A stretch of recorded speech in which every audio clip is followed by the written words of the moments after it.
How's it going, guys? It's Najam. Welcome back to another video. In this video I'm gonna review the Shuoer Tape.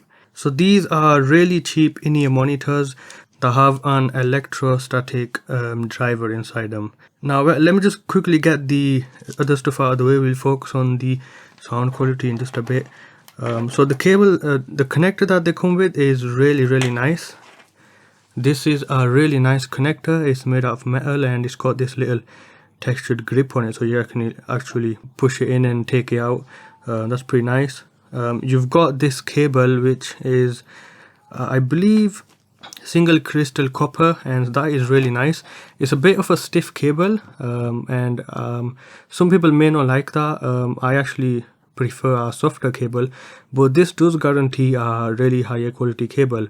I know that stiffer cables tend to be of much higher quality, and this is definitely a really high quality cable. It looks really nice, and it doesn't like to get tangled. Obviously, it's just shaped like this because I've had it like this for a while, and so it's taken this shape. It's a really nice cable. I actually like this cable more than the one that came with the tin hi-fi P1s. So this cable is better than the one that came with the P1s, although I do prefer the feeling of the P1s cable, which is also very nice. This cable does look very nice, and I think if you get these, by the way, this is a stock cable that comes with these. I don't think you really need to upgrade, but obviously you can. This uses an MMCX connector, so there's that. The only thing bad I can say about this cable is this little splitter thing here. Well, this is stiff, but it's not very nice looking, I suppose you can say. It's just a piece of silicone or something. But yeah, that's about it. And now let's focus on these. So these use an MMCX connector, so you can get a different cable if you want. I'll actually go ahead and zoom in here. So that's the tape over here. You've got the left and the right channel, and on the bottom it indicates which is the left and the right. So these have a really unique design. I should actually take this off now. No problem there. Take the cable away.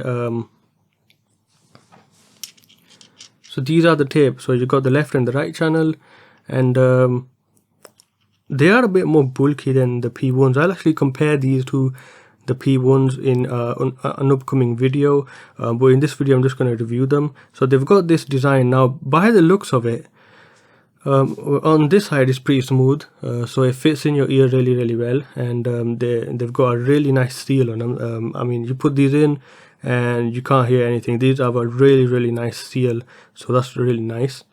I will say that on the specs they do say that this has a single electrostatic driver, but after listening to these, I think they actually have one dynamic driver and an electrostatic driver. So there might be a hybrid. Don't quote me on that. Again, it's just one of those things where the information on these is just different on different places. So I don't know. I think from after hearing these that I can say they're likely just a hybrid with the dynamic driver and an electrostatic driver. So there's that. They didn't fit in my ear properly when I did the unboxing, so you probably saw that I couldn't get the tips on properly because it's a bit of a weird design on it, which is really cool. But I got these ones on, and these fit in really nice, and you have to sort of pull them on, so that's nice. Now let's talk about the sound quality, which is what you're all here for. Now in an upcoming video I'll compare these to the tin hi-fi P1s, because I know a lot of you want to see how these stack up to those. As far as the sound quality goes, these are really good, but you're gonna have to get used to them. So they've got their own kind of unique sound, and the soundstage on these is really big. Now the funny thing is, a lot of people say that they don't have some depth and everything, something like that. But I find that when listening to these with the Core Electronics Hugo 2, that there was actually it sounded really 3D, and so I honestly don't know what they're on about. They probably got a crappy rig. So these have a really nice depth. They do sound really 3D. The soundstage is a bit weird at first. When I first got them out of the box, I actually didn't like them. at all, but I sort of got used to them, and then I really loved them. They've got they've got aggressive sound, and they've got like a V-shaped signature, which means the mids sort of just drop off and the bass is elevated, and so is the highs. Now the thing is, after getting used to them, I didn't really feel that the V-shaped signature took anything away. In fact, they sounded pretty like normal. I mean, I can hear everything on them. Let's talk about the bass. Now the bass is handled by the dynamic driver. If there isn't any dynamic driver, then they're doing something really good, because these have the best bass I have ever heard. It's really fast. It does sound like a dynamic driver's bass, so that's why I'm assuming it's, you know, a dynamic driver and a high electrostatic driver in there, because the mids and the higher frequencies, they sound a bit different compared to the bass. So the bass on these is just absolutely amazing. It just knocks everything out of the water. You're not going to get anything better than this. These have a lot of bass because it is elevated on the frequency response, but these have the best bass I have ever heard. And one thing I want to quickly mention is the efficiency. So I was using this with the Chord Electronics Hugo 2, and you can use this with the Mojo. Now usually a lot of in-ear monitors start hissing, you know, because they've got too much power coming in and there's a lot of hiss. Now these have the most hiss I have ever heard, but when playing music on these, for some weird reason, the way that they sound, they just sort of take the hiss and put it aside really well, and it hasn't really bothered me when I'm listening to my music. And that is the first thing. It's probably because I do listen to loud music.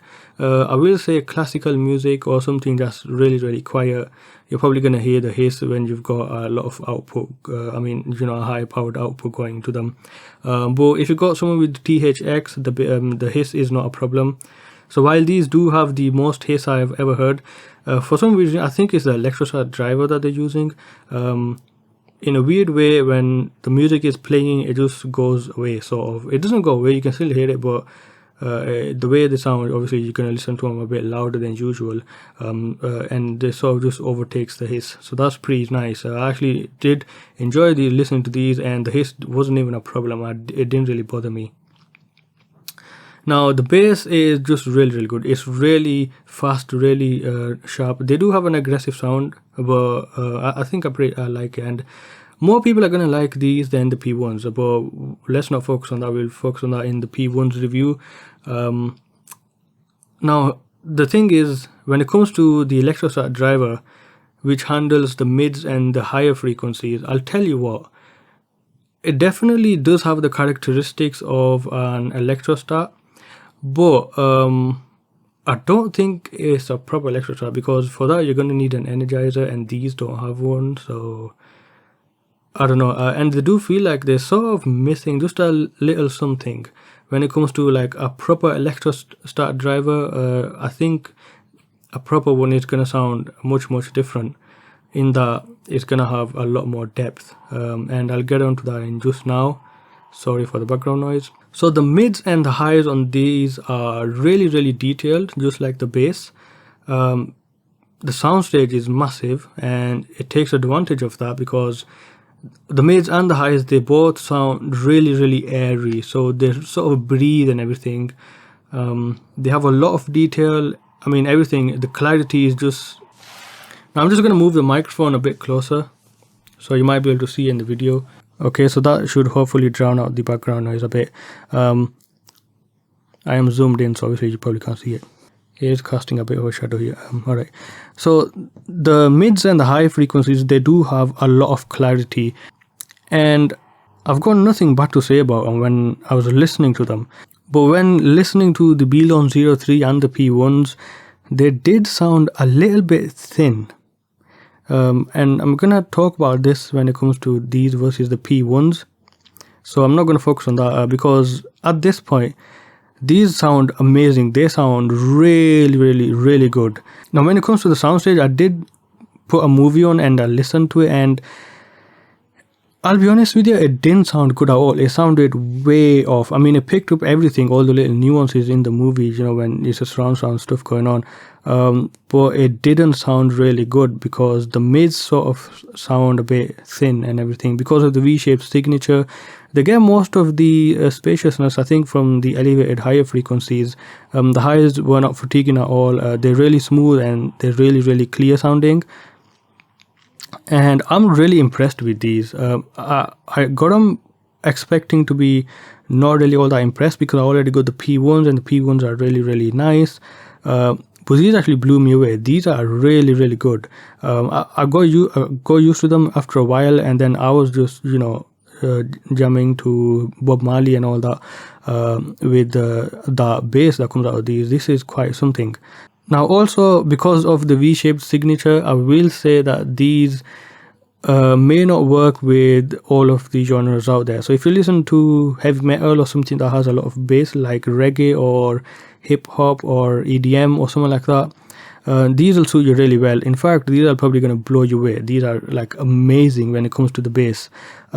Unfortunately, when it comes to classical music or opera or somewhere along those lines, these do suffer a little bit. When I was comparing them to the P1s, I did feel that these just sort of didn't sound good at all, and especially in classical music or somewhere. I think because of the V-shaped signature, some of these, you know, it doesn't sound as normal, right? I guess they don't sound very natural. They have a really unique sound to them, and I'll go on further about this in the P1 versus the tape review or video. But for now, for what they cost, these cost me just £90, and they are just absolutely amazing in terms of detail, in terms of the bass, and like everything is just really good. So if you want to go pick these up, I'll leave a link in the description. Go ahead and pick them up, because you're gonna love these. If you have any questions about these, let me know in the comment section below. Apart from that, thanks for watching. I'll see you guys in another video.